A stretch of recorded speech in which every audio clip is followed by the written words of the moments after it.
What's up? It's Thursday. You know what that means. Another installment episode, whatever you want to call it, of Thunder Thursday. Thunder fans, how are we feeling? Should be feeling pretty good. We are in the semifinals of the NBA Cup. Those games will be played in Las Vegas on Saturday. The Thunder will be playing the Houston Rockets, and the Hawks will be playing the Milwaukee Bucks. So the Atlanta Hawks versus the Milwaukee Bucks in the East, and the Houston Rockets versus the Oklahoma City Thunder in the West. This episode is going to be more heavily stat-driven and pretty short. Obviously, huge games coming up on Saturday, the NBA Cup. Last year, Oklahoma City didn't even make it to the knockout round, and this year, they are in the semifinals, so pretty big deal, I guess. I mean, it's an in-season tournament. Stakes are high as far as money goes. The players get paid a little bonus if they win. I think it helps, too, to play these competitive teams. Like the fact that they beat Dallas, who they will probably have to play in the playoffs or could play in the playoffs. The Rockets, who they actually lost to the last time they played a week or so ago. And so now they've got to play the Rockets again, this time on a neutral court. And so some people say, who cares? It's mid-season tournament. But also, I think that's I can't talk, but I think that's good preparation for the Thunder going forward, because they get to play a game against two teams that these games weren't scheduled, but because they advanced in the Cup, they got to play each other. And so they got to play the Mavs, and now they get to play the Rockets. And I think that's big because that's an extra game against both those teams in the season. And so I think that might help them moving forward and going forward into the playoffs eventually once we get to those. But Thunder are looking good. Some stats that I wanted to talk about that I think are kind of fun. Let's start with steals per game. Oklahoma City have the most steals per game by a team this season with 12.2 per game, over a dozen times per game. That's pretty good. The next team on that list is a team out of the East, the Hawks, who they could play in the tournament, and they're averaging 10.1 per game. So that's per game.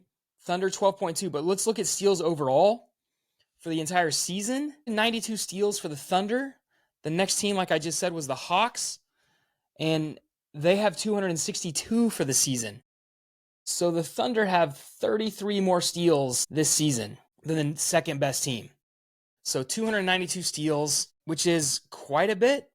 I mean, over a dozen per game, that's a whole lot. And so that helps. And let's be honest, because this was an issue last year, rebounding. Got some news for you, Thunder fans. It's actually still a concern for the Thunder. So on NBA.com, there's an article by John Schumann. If you don't know who John Schumann is, he is a senior stats analyst for NBA.com. And so he put together a little breakdown for the NBA Cup for the four remaining teams. And I was looking at Oklahoma City here. And so our offensive rating, we're 8th. Defensive rating, we're number 1. Net rating plus 12, we're number 1. And our pace, 100.4 points per game, we're number 10. But the two stats that he put on here, the Thunder have allowed 9.2 fewer points per 100 possession. The Thunder have allowed 9.2 fewer points per 100 possessions than the league average. That would be the biggest differential in the 29 seasons for which the NBA.com have play-by-play data, topping the mark of the 2003-2004 San Antonio Spurs. The Thunder have played a relatively easy schedule, though, regarding opposing offenses, with 4 more games against teams that rank in the bottom 10 on that end of the floor that rank in the top 10. But their win over the 4th-ranked Mavs on Tuesday was Dallas's worst offensive performance of the season, 104 points on 100 possessions. Statistically, they're the best defensive team of the play-by-play era. So that's a pretty big deal. Considering that rebounding is still an issue, those steals and the defense is big for the Thunder. The Thunder have committed 7 point fewer turnovers per game than their opponent, so that's huge. That is by far the best differential for any team in the 48 seasons for which turnovers have been counted. The next best differential this season is 2.9 fewer per game. Philadelphia.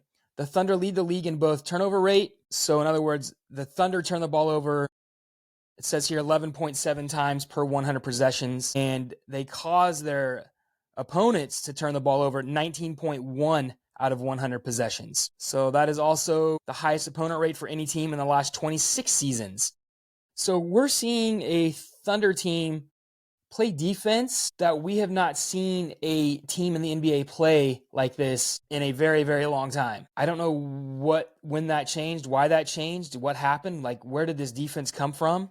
I mean, we know that Lou Dort is an amazing defender and Chet's been out. So I'm just curious where this defense has come from for the Thunder. So because of these areas that they lead the league in. And so they have the best turnover differential since 1977-78 season. I don't know what that team was, but at minus 7.4. So meaning they cause their opponents to turn the ball over 19.2 times per 100 possessions per game, where the Thunder turn the ball over 11.8 possessions out of 100 per game. So that's going to fluctuate. We're only 24 games into the season, but that is still the highest opponent rate for any team in the last 26 seasons. And it's wild to me that with 7.4 fewer turnovers per game than their opponent, that the next best is 2.9. And it's the Philadelphia 76ers who are horrible. So just some crazy, crazy defensive stats. I talked about the rebounding. So that's the last thing that John Schumann wrote here. They're one of 4 teams that rank in the bottom 10 in both offensive and defensive rebounding percentage. So I know last year in the playoffs, going into the playoffs, that was the biggest thing. And I agreed, I think rebounding plays a huge part, especially when you get into the playoffs. But I think rebounding plays a huge part in winning games and losing games. And we got rebounded consistently. Got out-rebounded consistently. And so, same is happening this season. Rebounding continues to be an issue. So, Isaiah Hartenstein has helped there. Oklahoma City has grabbed 52.4% of available rebounds with Hartenstein on the floor and just 46.3% of available boards with him off the floor.